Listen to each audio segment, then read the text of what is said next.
अस्सलाम वालेकुम। उम्मीद है आप सब खैरियत से होंगे। आज 15 अगस्त 2024 है और आज के हमारी प्रेजेंटेशन बेसिकली एसएनजीपी के हवाले से। इस पे काफ़ी सारे लोगों ने पूछा था कि इस पे बताया जाए क्या है, इन्वेस्टेबल है नहीं है, ऊपर जा रही है इसकी प्राइस, और आया लोगों का ऐसा व्यू है कि काफ़ी ज़्यादा ऊपर जाएगी। तो इस पे मैंने सोचा बड़े क्विक प्रेजेंटेशन तो नहीं, लेकिन क्विक रिव्यूज करता हूँ और अपना मुद्दा समझाता हूँ। सबसे पहले मार्केट की बात करें, आज 78, आज पॉजिटिव मार्केट रही और भी क्लोज हो चुकी है। 1 मिनट बचा है क्लोज होने में। तो वॉल्यूम वाइज देखा जाए, वॉल्यूम वाइज बहुत ज़्यादा अच्छा नहीं रहा, बस मुनासिब वॉल्यूम रहा। इसमें से जो पेनी स्टॉक्स है उसमें आप देखें ना, काफ़ी अच्छा खासा वॉल्यूम रहा। तो वॉल्यूम के हिसाब से मैं समझता हूँ डिसअपॉइंटिंग वॉल्यूम रहा। बड़े बड़े इन्वेस्टर ट्रेडर्स नज़र नहीं आए इसमें मार्केट में। एक चीज़, दूसरी चीज़, अब एस एन जी पे भी अगर जाते हैं तो आज बेसिकली कोई ऐसा कोई न्यूज़ भी नहीं आई।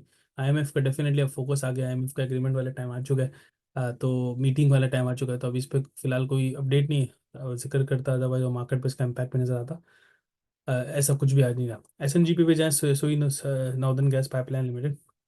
अच्छा, अब कंपनी करती क्या है, कंपनी का ना हमने S S G C S N G P सुना ही है, ऐसा कुछ नहीं है कि हमें पता नहीं है।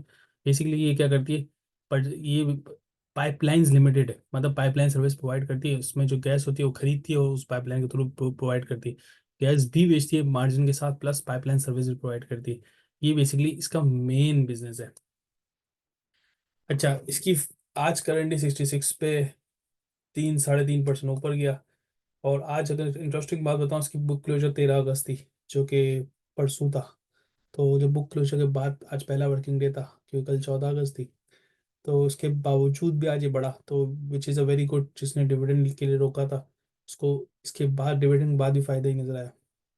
एक चीज़, दूसरी चीज़, अगर इसके हम फाइनेंशियल नंबर्स पे जाए ना भाई।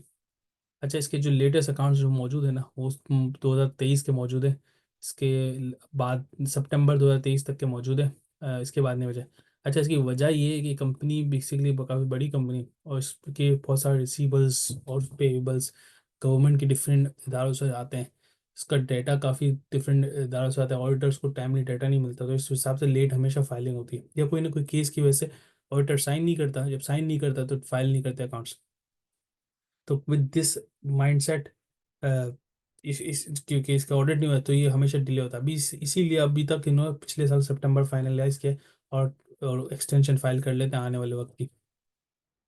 अगर इसके अकाउंट्स पे जाए, अगर मैं अकाउंट्स की मैं बात करूँ, जो अ, क्या नंबर है पहले तो, प्रेजेंटेशन में आगे से पढ़ने से पहले अगर चैनल को लाइक एंड सब्सक्राइब नहीं कर, लाइक एंड सब्सक्राइब कर लें। इंशाल्लाह मजीद इंफॉर्मेटिव वीडियोस आती रहेंगी। अकाउंट्स की बात करें, सितंबर का क्वार्टर जो कि इसका Q1 होता है, इस पे अगर इसके नंबर देखें ना, नंबर इसके थोड़े सितंबर से पहले मैं जून पे जाता हूँ ताकि फिर आपको फ्लो नजर आए। जून पे अगर नंबर देखें ना, इसका ईपीएस मतलब पिछले साल से कम और बेश थोड़ा सा बढ़ा है, बट विच इज़ गुड। और मैं समझता हूँ आने वाले दिनों में भी बढ़ेगा। अच्छा, अब एसएसजीसी का भी पावर कंपनी की तरह ही हिसाब किताब है। मतलब ये है कि जब पावर कंपनी में कैपेसिटी पेमेंट मिलती है, और पे कैपेसिटी पेमेंट मिलती है, उनको एक फिक्स इनका रेवेन्यू है। और जब इवन जब यूज़ नहीं करते तब भी कैपेसिटी पेमेंट मिलती है। तो सेम एसएसजीसी का भी यही सीन है कि इसको फिक्स मार्जिन पे एक एग्रीमेंट इन प्लेस है। मिसाल के तौर पर इनका सर्टेन बिकता है इस गैस, इस प्राइस पे तक नहीं बिकती, मार्जिन अचीव नहीं होता, तो गवर्नमेंट इनको एग्रीमेंट के थ्रू पे ऑफ करती है। तो इसका मैं आपको दिखाऊंगा अभी रेफरेंस। तो इस हिसाब से इनका रेवेन्यू में कुछ ज़्यादा इनलाइन नहीं आता। एक चीज़, तो अब इसका अगर फाइनेंशियल परफॉर्मेंस वाइज देखा जाए तो मुझे ईपीएस थोड़ा सा बेहतर लगा दूसरी गवर्नमेंट की कंपनी से। 16 रुपये ईपीएस है उसकी प्राइस, जब देखें 66 का, जो कि मेरे ख्याल में अंडर वैल्यू मुझे नजर आता है। बस है। आगे इसकी करंट एसेट करंट लाइबिलिटी देखे ना, तो करंट लाइबिलिटीज करंट एसेट इसके तक 1.4 बिलियन का करंट एसेट है। Other receivable 953 million. अच्छा, 953 मिलियन, ये याद रखना, ये उसका है जो जो रिसीवेबल उसका है जो इन्होंने गैस प्रोवाइड की, और इसके बस इनको पैसा नहीं मिला, plus late payment surcharges है। अच्छा, 953 में कम हिस्सा वो है जो उन्होंने गैस पेमेंट नहीं किया, ज़्यादा हिस्सा वो है जो रिलेटिव पार्टी से रिसीवर है। बाकी ये जो उसका सर्कुलर डेट वाला बैलेंस हो, ये 293 बिलियन 293 अरब। और इसके अगेंस्ट जो इसकी लाइबिलिटी देखे ना, 1.38 ट्रिलियन है।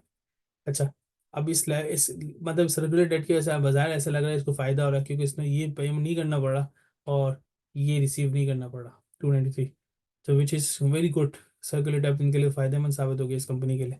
जिस वक्त गवर्नमेंट को ये इंडिकेटर आएगा या गवर्नमेंट ऑर्डर करेगी पे ऑफ करे, तो गवर्नमेंट डेफिनेटली इस कंपनी में इंजेक्ट करेगी तो ही पे हो सकता है, अदरवाइज नहीं हो सकता। और एस मतलब सर्कुलर डेट इस कंपनी के लिए नेगेटिव प्रूफ होगा कि पेमेंट, बोल दो पीएसओ वगैरह ओजीडीसी वगैरह इन सब के लिए पॉजिटिव है, लेकिन पावर कंपनी से बदले इस कंपनी का नेगेटिव है। अच्छा, इसका रिसीवेबल पेबल देखा जाए ना तो 1.4 बिलियन इसका रिसीवेबल है और 1.4 बिलियन ही पेबल है, जो कि मैं समझता हूँ ठीक है, कोई अच्छा अच्छा इंडिकेटर नहीं है इनका ना, ये मेरे हिसाब से। बाकी कंपनी की फाइनेंशियल स्टेटमेंट मुझे अच्छी लगी, बुरी नहीं लगी, अच्छा अच्छा ना, अच्छी अच्छी परफॉर्मेंस है। अब क्वार्टर की देखे ना, इसको ये जो फर्स्ट क्वार्टर Q1 पे इसके इनकी परफॉर्मेंस मुझे ईपीएस इंप्रूव नजर आया, इवन 50% इंप्रूव नजर आया। पिछले साल सितंबर 22 के क्वार्टर में 4 ईपीएस था, अब इस बार सितंबर 23 में तकरीबन 6 ईपीएस है, तकरीबन 50% के करीब ऊपर गए, तो which is very good indicator. बाकी circular depth wise everything same, कोई ज़्यादा इंप्रूव नहीं हुआ। मैं समझता हूँ इनके सर्कुलर डेट के बैलेंस में थोड़ा सा ज़रा से इजाफा हुआ है। आईएमएफ का फोकस है कि सर्कुलर डेट को ख़त्म नहीं कर सकती गवर्नमेंट, तो उसको बढ़ने ना दे, लेकिन हम यहाँ देख सकते हैं बाज़ाहिर इजाफा नज़र आया, जो कि एक नेगेटिव इंडिकेटर है। तो विद दिस सेट मेरे ख्याल में कंपनी में मसला नहीं है, और ये कंपनी डिविडेंड भी देती है। इसने जो रिसेंटली अनाउंसमेंट की थी, जो मैंने जैसे जिक्र किया जून के अकाउंट्स और सितंबर के इन्होंने एक साथ भेजे, तो जून के अकाउंट्स के साथ इन्होंने बोला था कि 4.5 रुपये डिविडेंड देंगे पर शेयर होल्डर पर शेयर।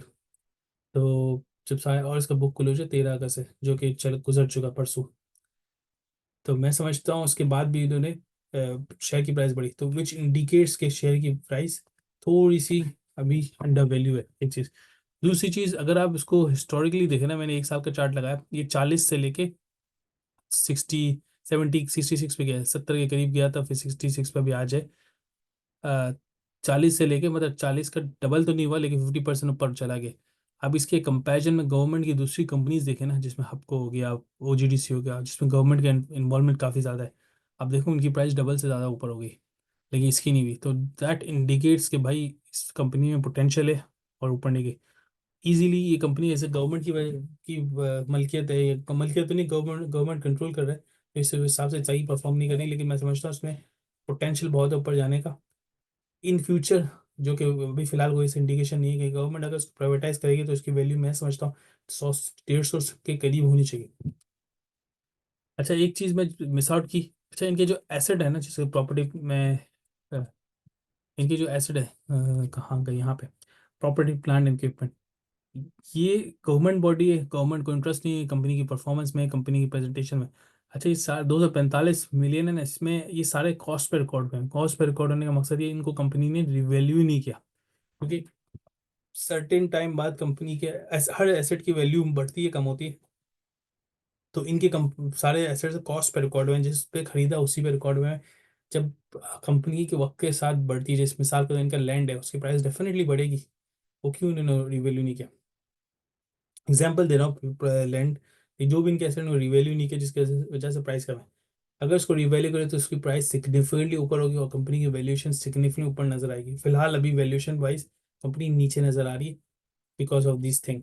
और गवर्नमेंट इंटरेस्टेड भी नहीं है, तो विच इज़ फाइन, मतलब कुछ कर नहीं सकते। तो इस हिसाब से मुझे लगता है इसकी प्राइस थोड़ी सी ना, प्रेशर मैं तो नहीं बोलूँगा, कम प्राइस अंडर वैल्यू है फिलहाल। अगर कोई इसको इन्वेस्टमेंट पर्पज से देखे ना, तो उसके तमाम मॉडल को देखे, मैं समझता हूँ बैलेंस शीट इसकी बड़ी स्ट्रांग है, बुरी नहीं है। और सर्कुलर डेट का मसला है, जैसे आपको पता है पाकिस्तान में, और सर्कुलर पास इसको फ़ायदा दे रहा है, तो वाई नॉट आप बेनिफिट उठाएं। मेरा ख्याल है अगर किसी को इन्वेस्ट इन्वेस्ट करना है तो डेफिनेटली ऐसी ऐसा कंपनी इसमें इन्वेस्ट करना चाहिए फॉर लॉन्ग टर्म। जैसे मैं जिक्र किया, सर्कुलेटर फायदा दे रहा है, सर्कुलेटर कंपनी को रोक रहा है अपने लाइबिलिटीज को पे करने के लिए।